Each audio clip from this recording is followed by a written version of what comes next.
In the quiet hills of Sumner County, Tennessee, a massive red brick cotton mill once stood as a symbol of hope during the Civil War. But behind its success, something terrible was happening. 73 workers went missing between 1863 and 1867. No bodies, no goodbye letters, just names crossed off the books. And here's the strangest part. Every time someone vanished, the mill made more money. A hidden basement, sealed records, and a young boy who saw too much. This is the forgotten nightmare of the Chamberlain Cotton Mill. Subscribe now. The truth has waited long enough. It's time you hear what really happened. Part 1. The disappearances begin. Approximately 1,000 words, simple English. In the rolling hills of Sumner County, Tennessee, a building once stood tall and proud. It was called the Chamberlain Cotton Mill. Built during the Civil War, it became rich and famous in just a few short years. People said it brought jobs, money, and hope to a town struggling through hard times. But behind the brick walls of that red mill, something dark was hiding. A secret so terrible, local historians stayed quiet. The townspeople whispered, then forgot. But the names of 73 missing workers never went away. No deaths were reported. No one quit. No one sent goodbye letters. The names were simply crossed out in black ink. Gone, just like that. And here's the most chilling part. Those disappearances always happened during the months when the mill made the most money. In 1987, a sealed basement was discovered under the old building. Inside were ledgers, books filled with the mill's records. Numbers, names, dates, profits, and the truth. But by then, the Chamberlain family had grown too powerful to be questioned. To find out how it all began, we must go back to the winter of 1862.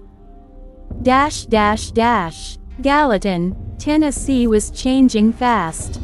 Just 30 miles northeast of Nashville, the town had once thrived on farming and trade. But now, with the Civil War in full swing, everything was falling apart. Confederate money was worthless. Union soldiers blocked the roads. People were scared and hungry. Then came Jeremiah Chamberlain. He was a 28-year-old businessman from Massachusetts. Most Northerners came to the South to take what they could. But Chamberlain was different. He had a plan. He had worked in the famous textile mills of Lowell, Massachusetts. He knew everything about cotton, how to clean it, spin it, and sell it. He also had letters from Union officers begging for cloth to make uniforms, tents, and flags. Chamberlain had gray eyes and silver hair, even though he was young. He dressed better than anyone in town. People said he could talk you into anything, and you'd thank him for it. He bought land along Bledsoe Creek and built a giant 3-story cotton mill. It looked like a fortress. Big windows let in the daylight, and the powerful water flow kept the machines running. He hired skilled men from other southern mills and brought in new equipment from the north. But the most impressive thing was his labor force. Other mill owners couldn't find enough workers. Not Chamberlain. His mill never stopped. He said he paid better, offered housing, and treated workers like family. Local newspapers called him a hero. They said he had proved the South could rise again with help from Northern brains and Southern hands. But some people noticed strange things. Families came to work at the mill and stayed in company houses. Then, one day, they would vanish. No one saw them leave. No one asked questions. Chamberlain told townsfolk not to worry. These people were war refugees, always on the move, looking for lost family, better jobs, or safer towns. Most people believed him. After all, he brought jobs and union money to Gallatin. But others weren't so sure. Dr. Marcus Henley, the town's only doctor, told his wife he had never treated anyone from the mill. That was odd. Working around cotton machines was dangerous.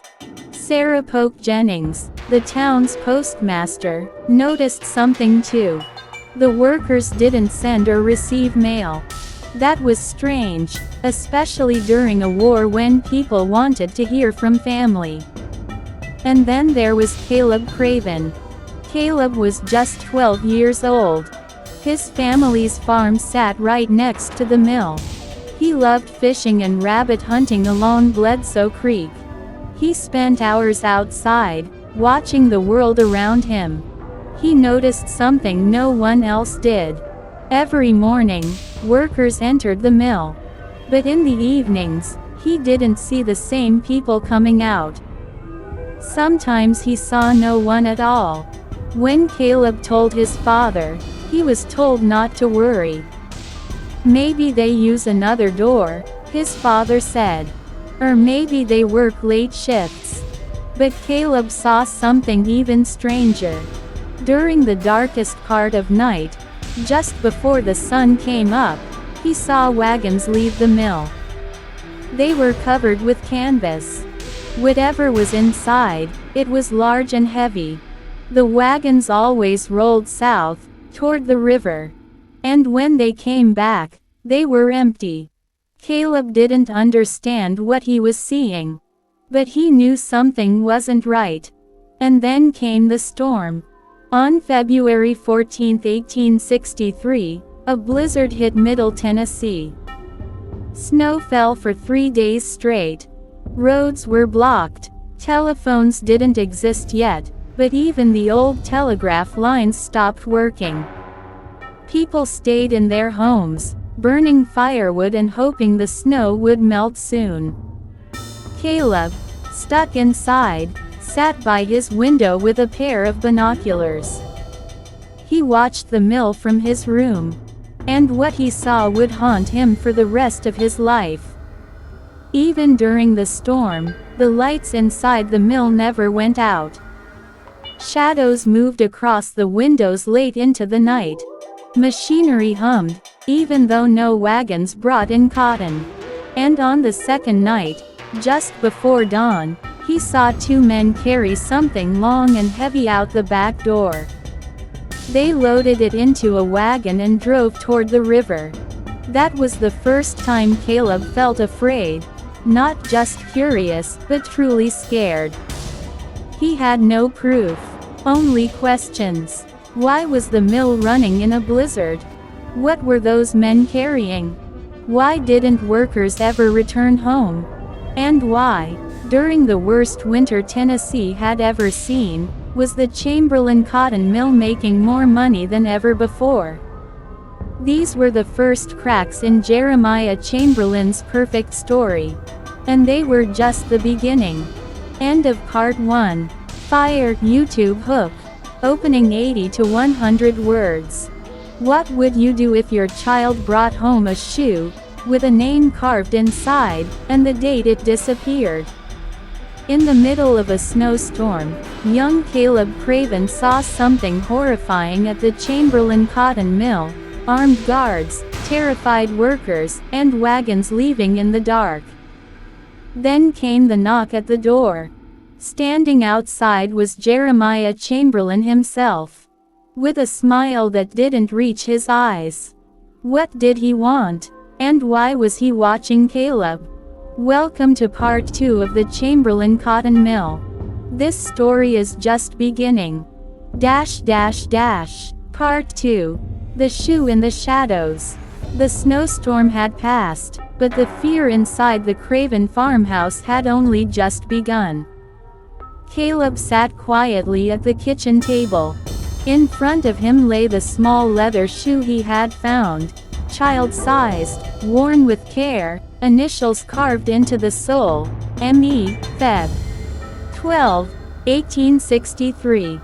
His father, Thomas Craven, kept staring at it as if it were a puzzle he didn't want to solve. His mother, Margaret, busied herself with stirring stew, though her spoon trembled slightly with each circle. The knock at the door came just after sunset. 3 short raps, polite but firm. The family froze. Then, through the frosted glass, a tall shape appeared.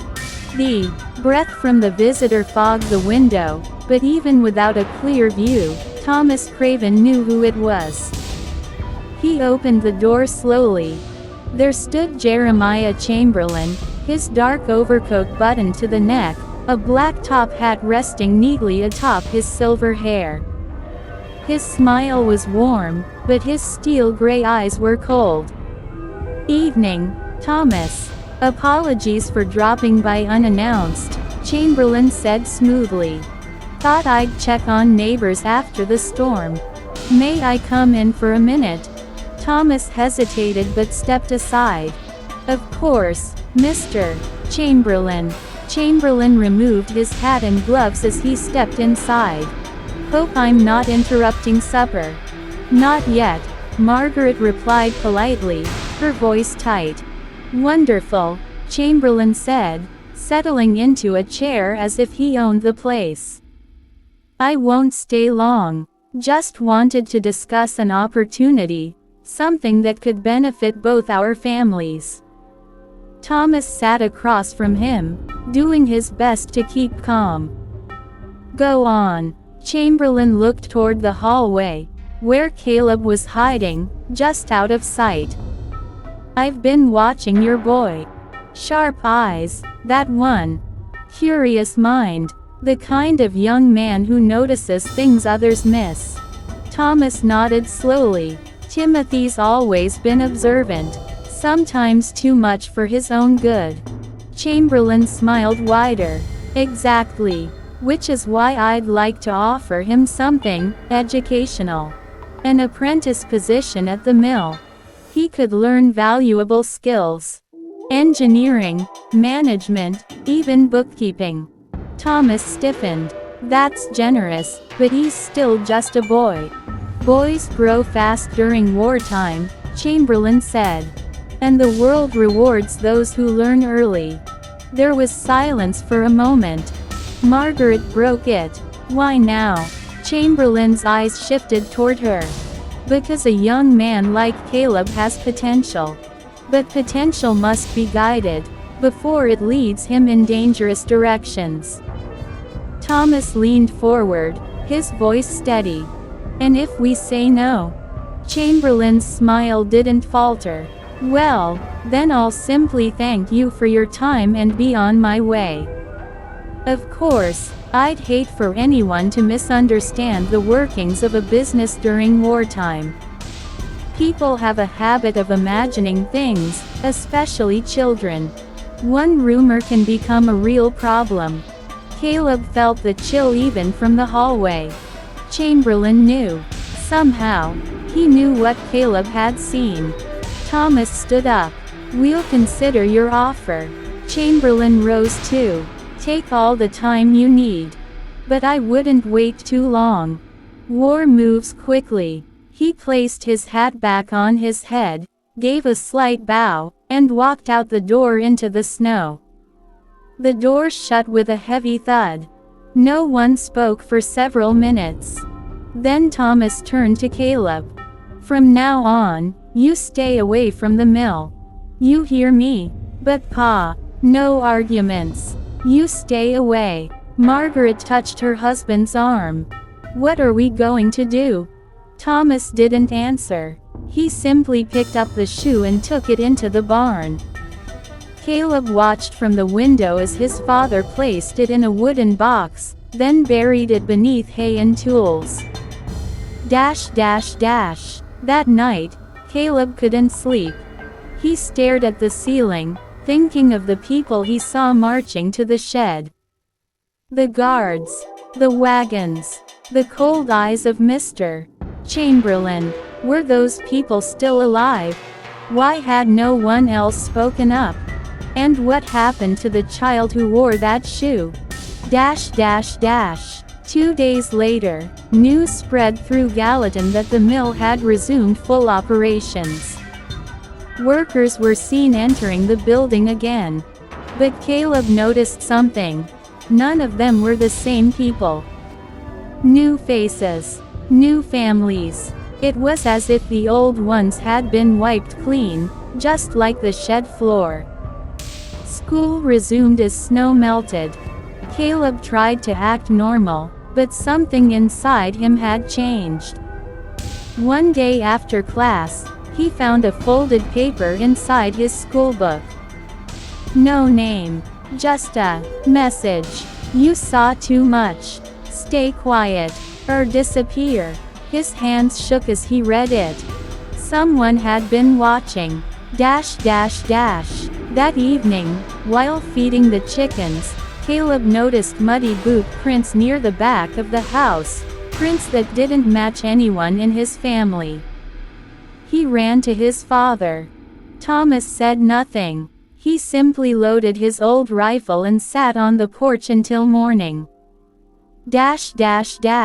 In town, people still praised Jeremiah Chamberlain. Called him a war hero. A man who brought prosperity to the region. But at night, when the wind howled through Bledsoe Creek, Caleb knew better. He had seen the truth through a borrowed spyglass. And deep down, he feared that what he saw was just the beginning. End of Part 2. Part 3. Rebecca's Ledger. The night Rebecca Sutton was taken changed everything.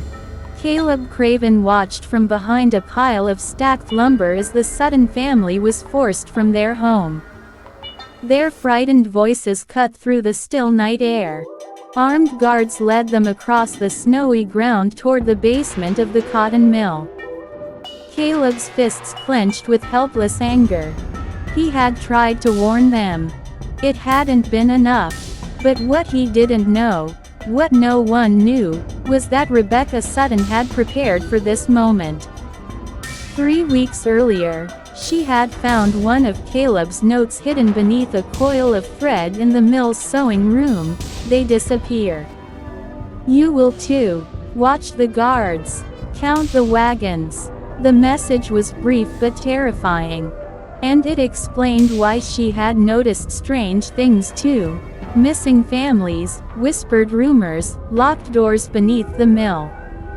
Rebecca didn't tell her parents about the notes. She didn't want to scare them until she had proof. Instead, she began writing everything down. At night, when the other workers slept, she scribbled details into a small cloth-bound notebook hidden under a loose floorboard. Names of the vanished, times when guards entered and exited the basement, the odd smells that drifted up through the vents. She had no idea who was sending the warnings, but she trusted them. Whoever they were, they knew more than anyone else. She decided to help. Now, as the guards marched her family toward the mill, Rebecca's thoughts raced. Her little brother Daniel clung to her skirt, crying. Her mother, pale and trembling, kept whispering prayers under her breath. Her father tried to stay calm, but his hands wouldn't stop shaking. As they passed the main office, Rebecca made a quick decision. She slipped the tiny notebook out from beneath her sleeve and let it fall behind a row of barrels near the entrance. She didn't expect to survive the night. But maybe the truth would. The next morning, Caleb returned to the mill. He had barely slept. He knew the Suttons were gone. No one spoke of it, of course. The workers never did. They'd learned the hard way not to ask questions. Still, something about that night had been different. Rebecca had screamed loudly. Usually, the guards kept things quiet. clean. That meant she had fought back. Caleb couldn't stop thinking about her. That afternoon, while pretending to gather firewood for his father, he slipped onto the mill grounds again. He avoided the guards, crept along the back wall of the office building, and ducked behind a row of old barrels. That's when he saw it. Something stuffed between two stones near the base of the wall. It was a small notebook, bound in worn blue cloth, the corners damp from the melting snow. He flipped it open and his breath caught. Pages and pages of careful handwriting, all in Rebecca's hand. Names, dates, descriptions of what she'd seen, questions she'd written to herself. Why are the workers brought in at night? Why do none of them return? What is stored in the basement labeled medical supplies, but smells like blood? Caleb clutched the notebook to his chest and backed away. He knew he had to get it home. But as he turned the corner, he ran straight into someone. A guard. For a moment, both of them stared in shock.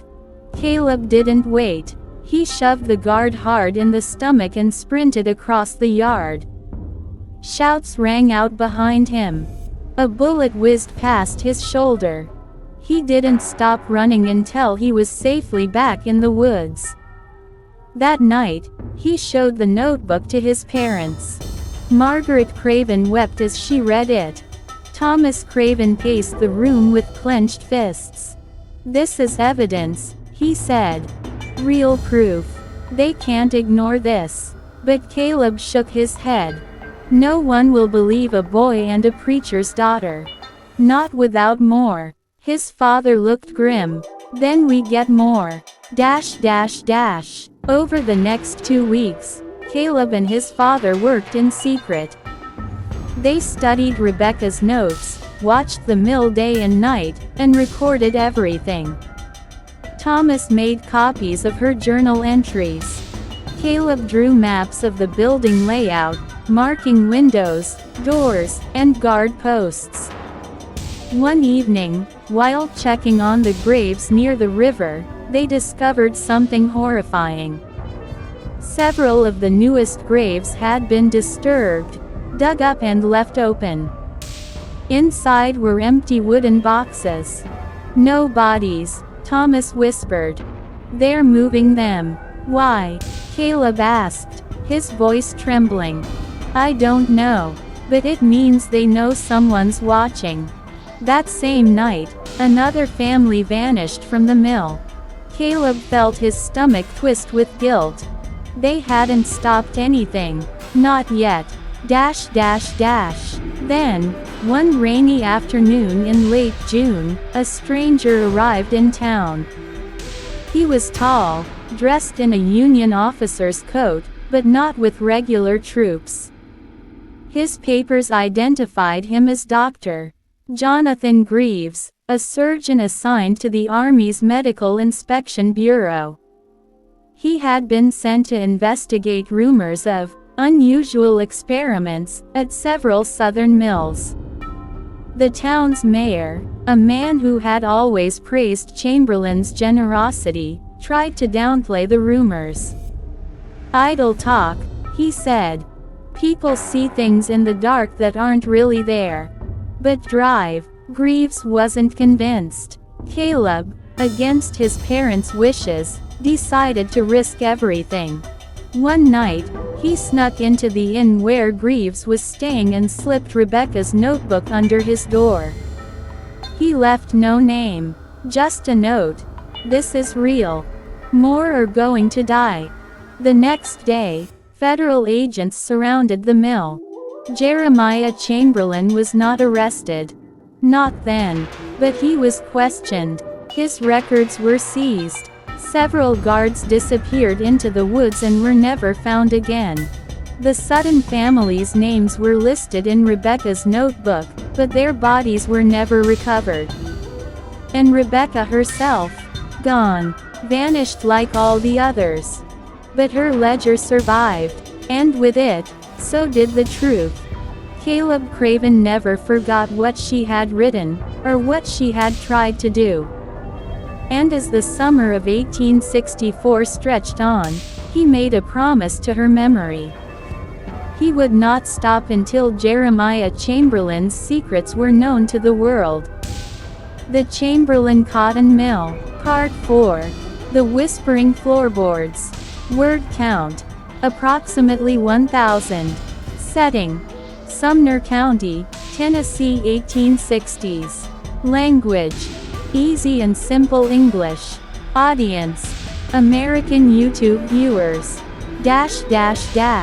The morning sun rose over Sumner County, casting a golden glow on the old Chamberlain Mill. Caleb Craven arrived early, his schoolbooks tucked under his arm. He didn't have school that day, his teacher was sick. So he planned to spend the morning helping his mother sort cloth in the warehouse. But Caleb had another reason for being early. He wanted to investigate the strange sound from the floor in the West Wing. He hadn't forgotten it. The humming, the knocking, the shadows. They stayed in his mind like a song stuck on repeat. Caleb waited until his mother was busy with the ledgers. Then, quietly, he slipped down the long hallway toward the West Wing. The wood creaked beneath his shoes. The air was cold, colder than the rest of the mill. It didn't feel right. The workers avoided this area, claiming the floorboards were weak. But Caleb suspected something else. He knelt by the wall and pressed his ear to the ground. Silence. Then, a low hum. Faint, like someone humming a lullaby under their breath. He pressed harder. Tap, tap, tap. It came from below. Suddenly, a breeze moved across his neck. Caleb looked up. No one was there. The hallway behind him was empty. He stood up quickly, his heart beating fast. Maybe it's just air in the pipes, he whispered to himself. But the mill had no pipes that far down. He walked slowly, his fingers running along the wall until he saw it, a narrow door, hidden behind a stack of wooden crates. He pulled the crates aside and found an old handle. He looked back. Still no one. Caleb opened the door. It led to a narrow staircase, going down into darkness. He hesitated, then stepped in. The door closed behind him with a soft click. The stairs creaked under his feet. Dust filled the air. The deeper he went, the colder it got. At the bottom was a dirt floor and stone walls. A basement, or was it a cellar? He couldn't tell. He had never been down here. Strange symbols were drawn on the walls, circles, stars, and something that looked like an eye. They were drawn in charcoal. Or maybe, something darker. Caleb's skin crawled. He moved forward, his hand brushing the walls for balance. Then he saw it. A hole in the ground, just wide enough for a person to fit through. Ropes hung down from above, like they had once been used to pull something, or someone, out. He heard humming again. This time, it was clearer. A woman's voice. Sweet, gentle, almost comforting. But where was it coming from? He leaned over the hole. Silence. Then, a whisper. Caleb. He froze. The voice knew his name. He turned and ran. Up the stairs, through the narrow door, back into the hallway. His chest heaved. He leaned against the wall, trying to calm his racing heart. That's when he saw her. A woman in a long, gray dress. She stood at the end of the hallway, her face turned away. Hello, Caleb called out. She didn't answer. He walked slowly toward her. Ma'am, do you work here? The woman turned. Her eyes were all black. No white. Just deep, endless black. Caleb stumbled back in fear. She raised one hand and pointed to the west wing. Then she vanished. Gone. Just like that. Dash dash dash. That night, Caleb sat quietly at the dinner table. His mother noticed. You didn't eat much, Caleb. Are you feeling sick? He shook his head. I'm fine, Mama. But he wasn't. He couldn't stop thinking about the woman. The hole. The whisper. Who was she? What did she want? And how did she know his name? Dash dash dash. Later, Caleb pulled out an old map of the mill. His grandfather had drawn it years ago when he helped build the foundations. He found the west wing. He looked at the notes near the cellar. There was a word written in faded pencil, sanctum. He didn't know what it meant. So he ran to his father's bookshelf and flipped through an old dictionary. Sanctum. A sacred place, a private or secret retreat. Why would that be under the mill? And who was it sacred to? Dash dash dash. The next morning, Caleb returned to the mill. He tried to go back to the cellar, but the narrow door was gone. The crates were stacked high again. When he moved them aside, there was just a solid wall. No door. No handle. It was like it had never been there at all. Dash dash dash. Caleb stood there, confused, when a hand landed on his shoulder. He jumped. It was Thomas, the floor supervisor. You don't belong back here, son, he said with a strange smile. I was just looking for something, Caleb replied. Thomas leaned closer. His eyes were too wide, too still. Some doors don't like being opened, boy. They might not let you close them again. Then he walked away, whistling. It was the same lullaby Caleb had heard in the cellar. Dash dash dash. To be continued. Dash dash dash. Call to action. If you're hooked, don't forget to like, subscribe, and share this chilling tale. Part 5 is coming soon, and it goes even deeper into the shadows of the Chamberlain Mill. Stay tuned. The Chamberlain Cotton Mill, Part 5. The Hidden Room. Word count. ~1000 written in easy, simple English for an American YouTube audience. Dash dash dash. The next morning, Caleb Craven could still hear the whisper. Even though the sun was up and the mill workers were busy, the voice from the spinning room haunted his thoughts. He walked carefully past the weavers, past the clanging looms, and into the quiet hallway that led to the old storage room. He had seen something strange there, something behind the wall. A flicker of candlelight that shouldn't have been there. He waited until the break bell rang. The workers left the floor for water and rest. That's when Caleb slipped into the storage room alone. Dust danced in the light coming through the single cracked window. Wooden crates and broken tools lay scattered across the floor. But Caleb's eyes were fixed on the back wall. He ran his hand along the boards. Tap, tap, tap. Then, thud. A hollow sound. He leaned closer, knocked again. The sound echoed differently. His heart beat faster. With shaky fingers, Caleb pulled at the edge of the board. It creaked. Then, slowly, it moved. Behind it was a narrow, dark opening. A hidden door.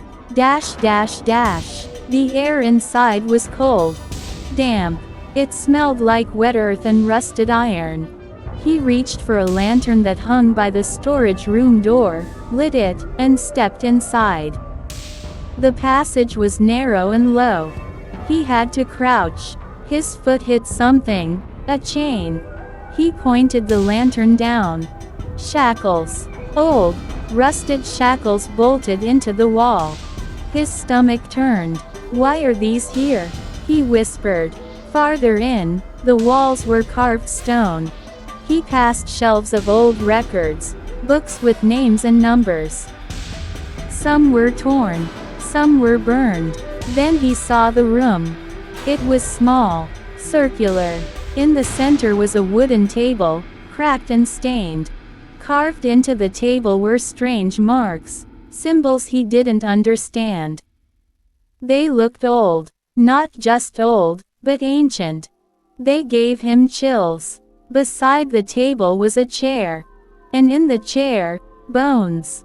A human skeleton, still dressed in tattered gray cotton clothes. Its jaw was open like it had died screaming. Dash dash dash. Caleb backed away, gasping. He dropped the lantern. The flame dimmed but stayed lit. He didn't want to run.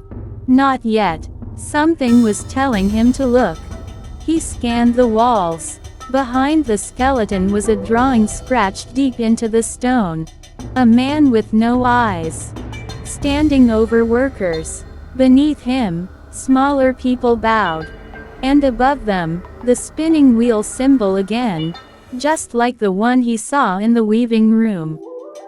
Suddenly, Caleb heard footsteps above. Voices. Someone was in the storage room. He blew out the lantern, crouched behind a pile of old burlap sacks, and waited. The hidden door creaked open. Light from another lantern spilled in. It was Mr. Whitlock, the mill overseer. And behind him, Mr. Chamberlain himself.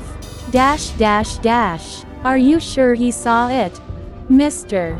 Chamberlain whispered. I think so, said Whitlock. The craven boy has been snooping. He's clever. He's dangerous, Mr. Chamberlain said coldly. Like his father. Caleb's breath caught in his throat. His father. He tried not to move. Not even blink. Whitlock walked to the skeleton. We should burn it. And the books. No, Chamberlain said. Let it stay. The mill feeds on memory. Cain. If we destroy it, we break the chain. What if the boy talks? Then the boy disappears. Chamberlain turned and left. Whitlock stayed a moment, looking around. Then he followed, closing the door behind him. Dash dash dash. Caleb waited until he was sure they were gone. Then he slipped out, heart pounding. He ran through the passage, out the door, and back into the daylight. He wanted to scream, to cry, but he didn't. He remembered what they said. His father had been here. And now, he knew too much. Dash dash dash. That night, Caleb didn't sleep. He sat by the fire, staring into the flames, thinking. The mill wasn't just a place for work. It was a trap, a feeding ground, and the owners, they knew. They wanted it. He remembered the whisper again. Help us. There were others. Souls still trapped. Workers who had vanished. Spirits who couldn't leave. He had to do something. Dash dash dash. In the morning, Caleb packed a small bag, matches, rope, and a notebook.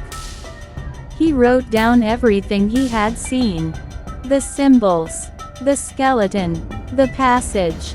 He knew he couldn't trust anyone in the mill. Not even the sheriff. Mr. Chamberlain's power reached everywhere. But maybe, just maybe, the truth could break the curse. He folded the note and tucked it under a floorboard in his bedroom. If something happened to him, someone needed to find it. Because the mill wasn't just haunted. It was alive, and it was hungry. The Chamberlain Cotton Mill, Part 6, The Black Veil Room. Word count, 1,000. Language, Simple English. Audience, American YouTube viewers. Dash dash dash. The next morning, Caleb woke up early. The strange whisper from the shadows still echoed in his mind. Find the Black Veil Room. He had never heard that name before, not from his father, not from the workers, and not even from the old records he had read.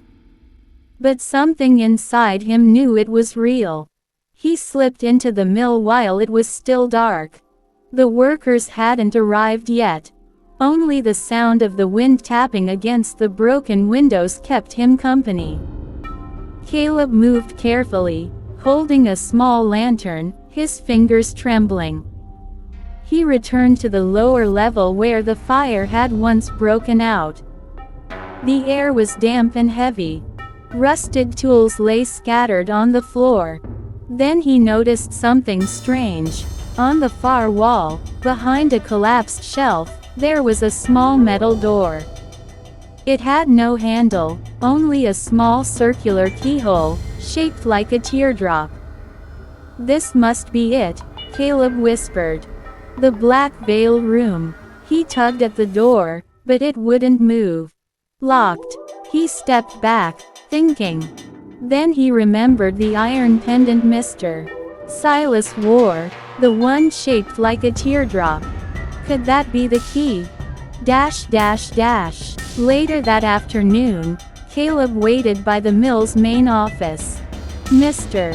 Silas had left his coat hanging on the wall. When no one was watching, Caleb slipped inside, reached into the coat pocket, and found the pendant. It was heavier than he expected. That night, after everyone had gone home, Caleb returned to the door. He held his breath, slid the pendant into the hole, and twisted. Click. The door creaked open slowly. A strong smell of dust and something rotten came out. Caleb held up his lantern and stepped inside. The room was small, square, and made of stone. There were no windows. On the floor were 3 large wooden boxes covered in black cloth. On the back wall, something had been scratched into the stone in crooked letters. "What is hidden lives? What is buried speaks?" Caleb's heart beat faster. He knelt beside the first box and slowly pulled the black cloth away. Inside was a stack of burned ledger books, records from before the fire. The pages were charred but still readable. He opened one. The names written weren't of workers. They were names of children. Dozens of them. Next to each name were dates, and the word, "test complete," or, "test failed." "What is this?" Caleb whispered. He opened the second box. Inside were jars. Strange glass jars with thick yellow liquid. Floating inside them were things. Small, twisted limbs. Fingers with too many joints. Eyeballs. One jar had a tiny jawbone with metal wires attached. Caleb stumbled back. His stomach turned. The third box was different. It had no cloth, just a heavy lid. He pushed it open. Inside was a skeleton of a child. It was curled up, arms crossed over its chest. Its skull was cracked. Caleb saw something shiny in the bones, metal pieces. Suddenly, a gust of cold wind swept through the room. The lantern flickered and went out. The door slammed shut. Caleb was trapped in the dark. He felt something move near him. Something breathing. "Why did you come here?" A voice whispered, soft and broken. I needed to know," Caleb answered, shaking. "What happened in this room? Who were those children?" "You already know," the voice said. "You saw the records. You saw me. The skeleton." Caleb backed into the wall. "Who did this to you?" Silence. Then, the men in charge. Not just Silas. Others. Doctors. Rich men from the city. They came after the war, looking for ways to use what was left of us. Caleb gasped. Experiments. Yes. They wanted to make better workers. Children with no fear, no pain, no sleep. They used the orphans. The ones no one would miss. Caleb's voice cracked. Why would anyone do this? To build faster. To make more money. We were nothing to them. He could hear the sorrow in the voice, and something else. Anger. I'm sorry, Caleb whispered. You didn't deserve this. The voice grew soft. You're not like them. You still see the truth. Then the lantern lit itself. The room was empty. The door creaked open again. Caleb ran out, up the stairs, and into the night. The next morning, Caleb returned to the mill with a plan. He had written down everything. The books, the jars, the body, the names. He was going to take it to the sheriff. Maybe even the newspaper in Gallatin. But when he reached the lower level, the door to the Black Veil room was gone. Not just closed, gone. The wall was solid stone. Caleb dropped to his knees and knocked on it. No sound, no hollow space. It was like the room had never been there. Had he imagined it all? No, he still had the ledger page he took with him. One with the name, Amelia Crane, test failed. He stared at the name. I'll remember you, he whispered. I'll remember all of you. Then he heard something soft. A whisper from the wind. Thank you. To be continued in Part 7. Voices in the Walls. Subscribe for the next chapter. Share this story with someone who still believes the past can speak. The Chamberlain Cotton Mill, Part 7, The Secret Beneath the Floorboards. Word count, 1000. Genre, horror. Language, simple English. Audience, American YouTube viewers. The next morning, Caleb Craven woke up with a start. He had dreamt of the girl again, the one who had spoken his name from the shadows. Her eyes were full of sorrow, and her mouth kept repeating the same word, below. He sat up, sweating. The light from his window barely touched the dark corners of his room. The memory of last night's noises from the mill still echoed in his mind, footsteps where no one walked, humming when no one sang. Downstairs, his mother noticed his pale face. You're not still thinking about that mill, are you? She asked. Caleb nodded. Something's wrong in there. Something under it. His mother put her hand on his shoulder. Your father worked there. Your grandfather, too. They both died young. Maybe it's time we stop digging into it. But Caleb couldn't stop. Not now. At noon, he went to see Mr. Henry Tate, the only living man who had worked at the mill before the war. Henry was nearly blind now and lived in a small house near the woods. Henry chuckled when Caleb asked about the girl in the red dress. I remember her, he whispered. Caroline, that was her name. She worked the night shift during the war. Quiet girl, smart too. But one night, she vanished. Caleb leaned in. Vanished. They say she ran away. But some of us heard screams coming from the floor below the spindles. A place nobody was supposed to go. What's under the floor? Henry's face turned serious. A tunnel. Dug during the war. The owner used it to hide things. Some said it led to the slave quarters. Others said it led to hell. Caleb felt cold. Did you ever see it? Henry nodded slowly. Once. And I never went back. There was something breathing down there. That evening, Caleb returned to the mill. He brought a lantern, a crowbar, and a thick rope. This time, he knew where to look. The center of the spinning room had a wooden panel that sounded hollow when tapped. He pried it open. Dust flew out. Beneath the board was a dark hole with a rusted iron ladder. The smell that came up was strong, wet earth and something else. Something rotting. He tied the rope around his waist, secured the other end to a pillar, and began to climb down. The tunnel was narrow. The walls were made of packed earth, and the air was heavy. He could hear something dripping in the distance. As he moved forward, he noticed drawings scratched into the walls, circles, hands, and a strange symbol that looked like a bird with no eyes. The lantern flickered. Caleb stopped and held his breath. Ahead, the tunnel widened into a small chamber. There, he saw her. Caroline. Her figure stood still, her back turned. She was wearing the same red dress, stained with dirt. Her hair hung down like curtains of shadow. Caleb's heart raced. Caroline, he whispered. She turned. Her eyes were black holes. Her mouth opened unnaturally wide.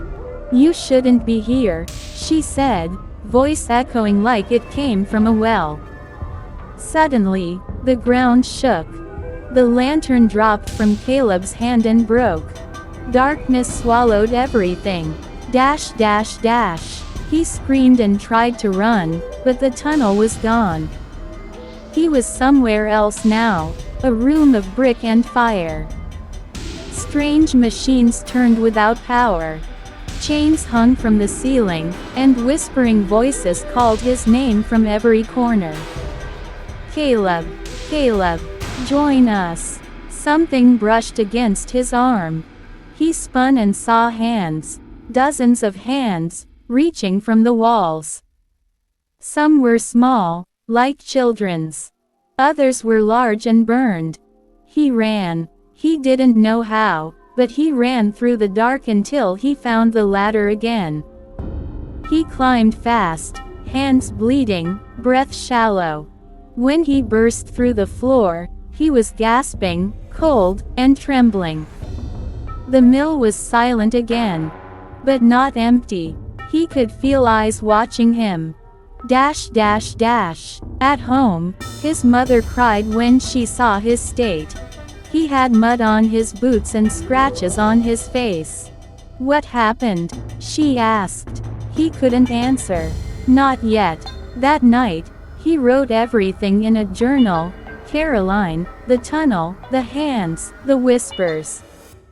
He ended with one line. There is something evil under the Chamberlain Cotton Mill, and it's not finished. He hid the journal under his mattress and tried to sleep. But just before he drifted off, he heard it again. Tap, tap, tap, from under the floor. The Chamberlain Cotton Mill, Part 8. Title: The Fire Beneath the Looms. Word count: ~1000. Language: easy and simple English. Genre: historical horror. Setting: 1860s Tennessee, for American YouTube audience. Caleb Craven couldn't sleep. Since the stormy night at the mill, something inside him had changed. He no longer felt just curious, he felt scared. The whispering shadows, the strange smell of burning, and the locked door with the moving hands behind it haunted his every thought. He decided it was time to speak with someone who might know the truth. That morning, he visited old Miss Letty. Miss Letty lived in a small wooden house near the woods. She was over 80 years old, with silver hair and cloudy eyes. Most folks called her crazy. But Caleb had always believed she was wise, just quiet. He knocked on her door. "Miss Letty," Caleb called softly. The old woman opened the door slowly, as if she had been expecting him. "You saw it, didn't you?" she whispered. Caleb blinked. "Saw what?" She stepped aside. "Come inside, boy. We don't have much time." Inside, the room was filled with strange herbs, dried flowers, and old books. The air smelled like smoke and cinnamon.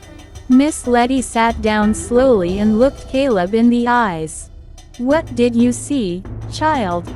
Caleb took a deep breath. "I saw something under the floorboards. A fire. A shadow. It wasn't normal. And I heard whispers." Miss Letty nodded.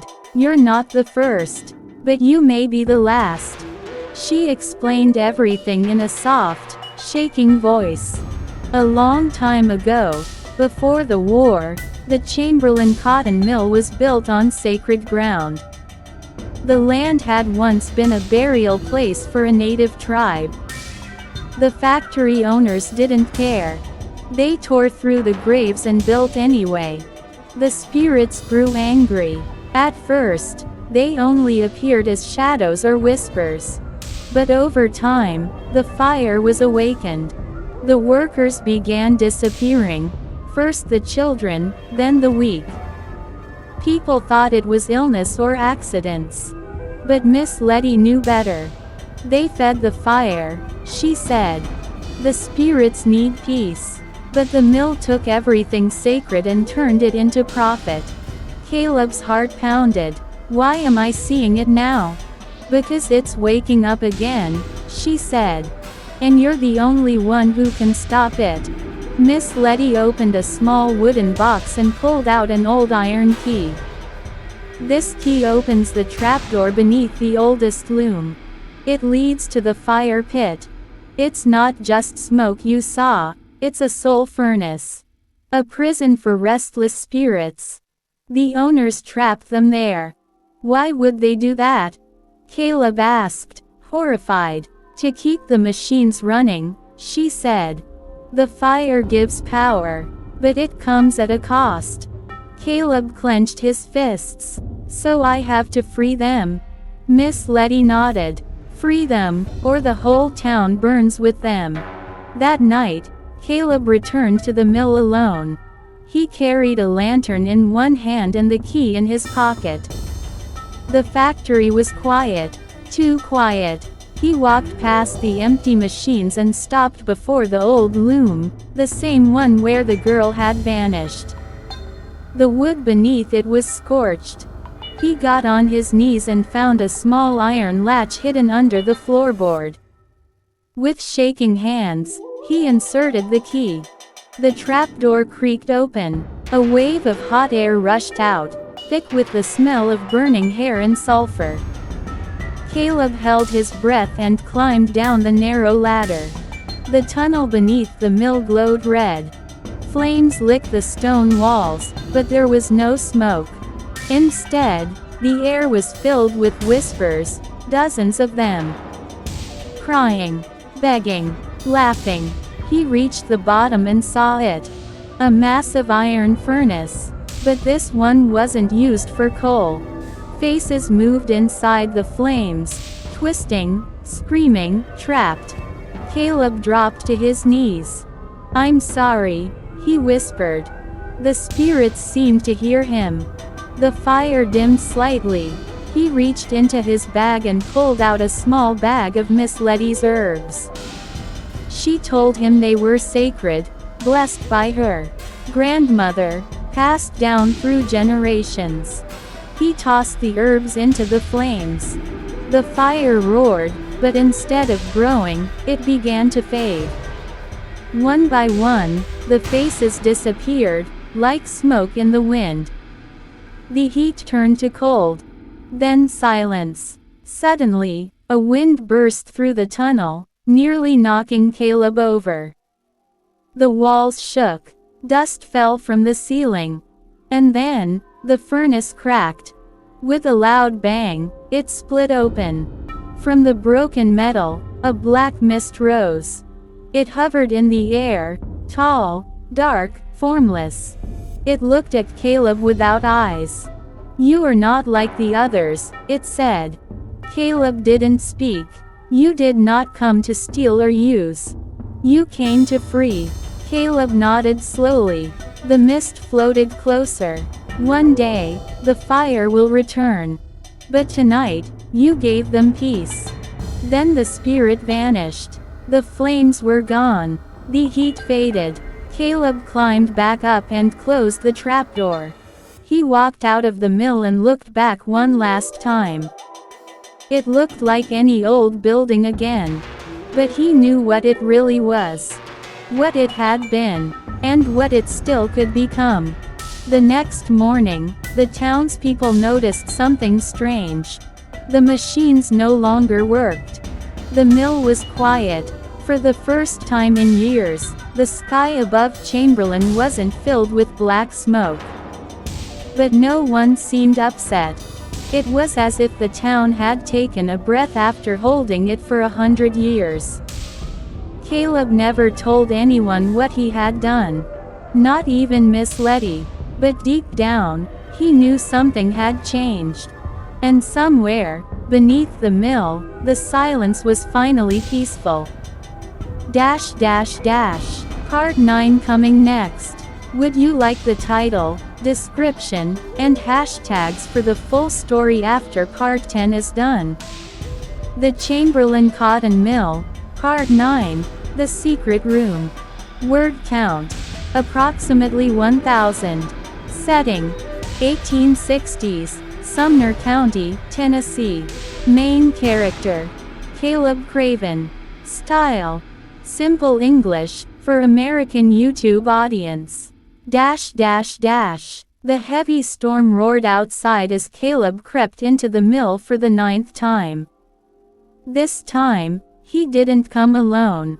Beside him was Esther Bell, a brave girl from his school who had seen the shadowy figure too.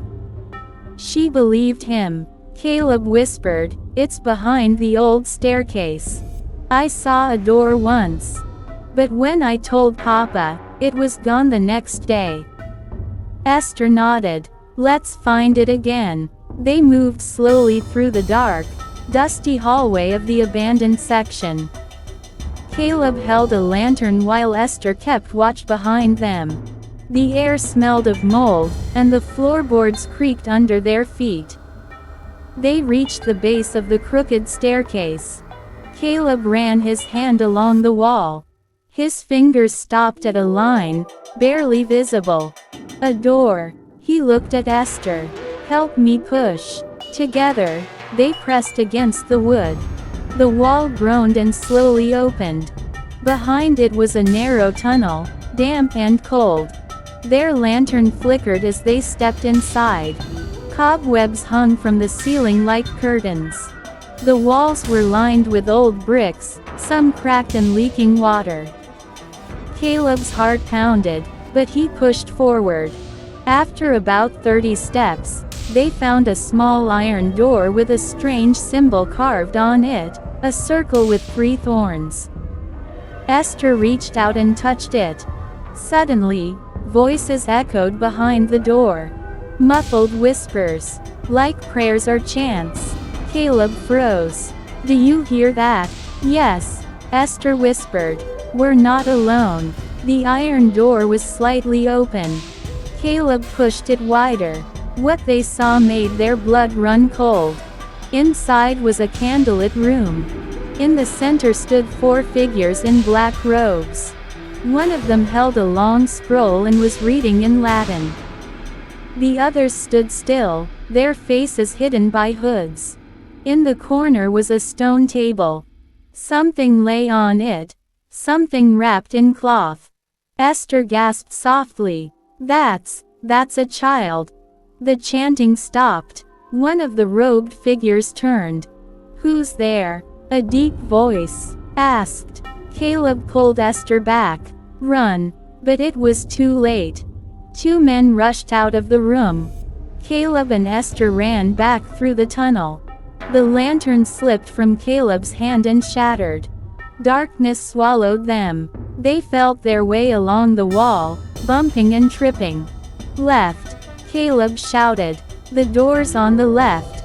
They pushed through just as one of the men grabbed Esther's sleeve. She screamed and kicked, pulling free. Caleb slammed the hidden door shut. The wall clicked into place. They ran outside into the rain, soaked and shaking. In Caleb's attic later that night, Esther wrapped a blanket around her shoulders. Her eyes were wide with fear.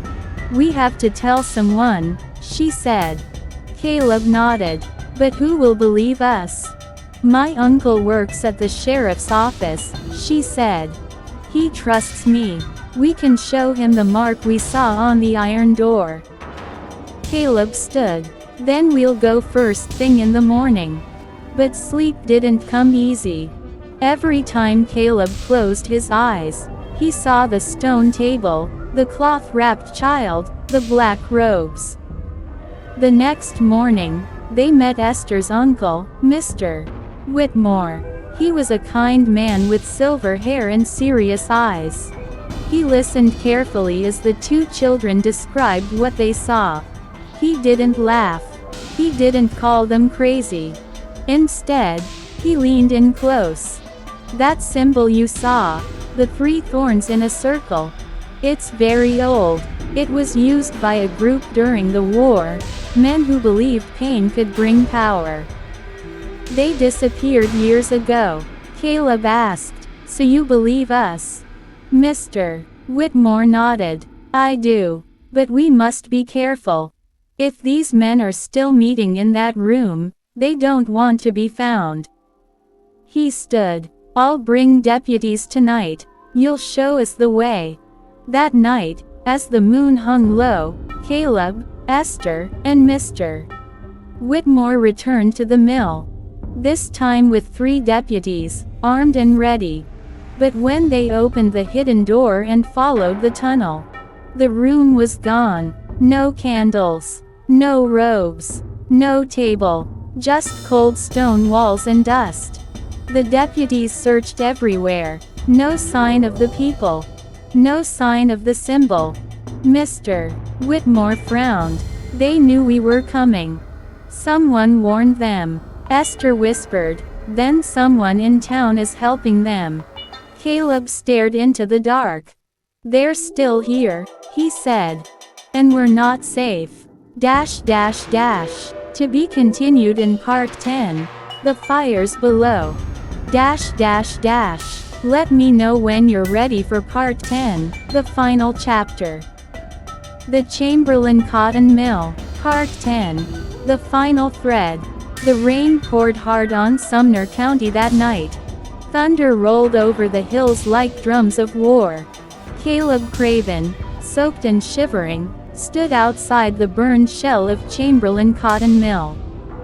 The fire from 3 nights ago had turned the structure into a black skeleton. Yet Caleb knew the story wasn't over. He wasn't alone. Beside him stood Sarah, the housemaid who had once worked in the Chamberlain mansion. She was the only other person who believed Caleb's story, about the whispering looms, the ghostly workers, and the darkness tied to the war. "I saw the workers," Sarah whispered. "Before the fire. I saw their eyes. They weren't normal." Caleb nodded slowly. "I think the fire didn't kill them."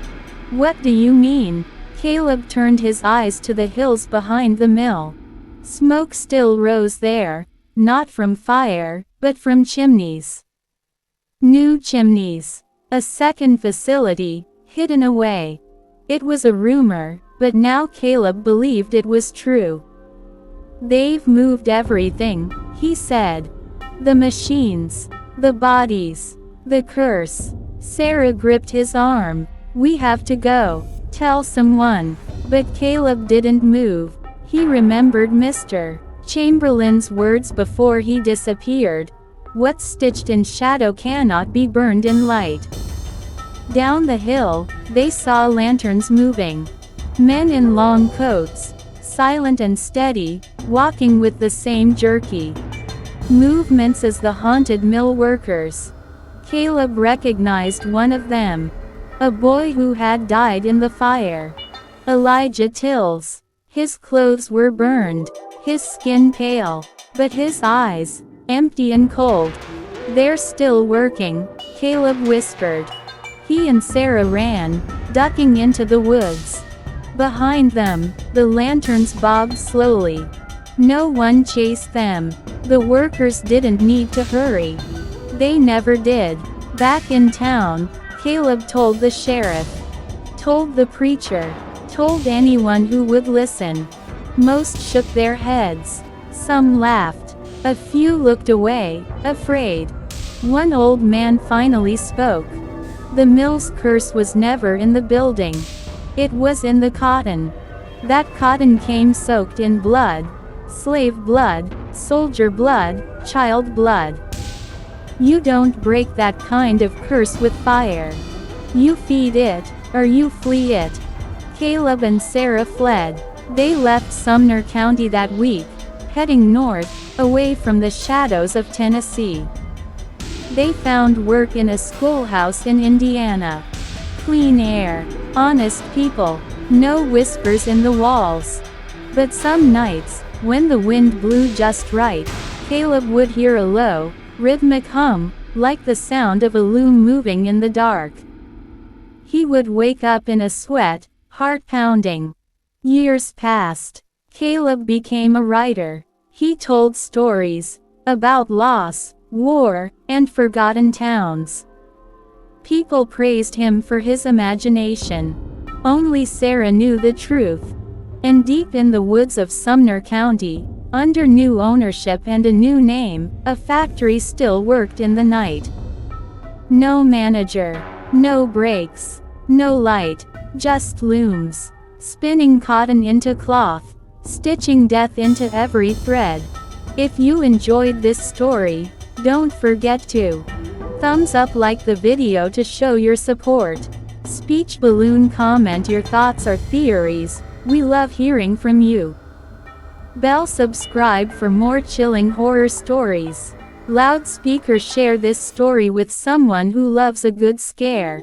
Thanks for watching, and remember, some places never forget.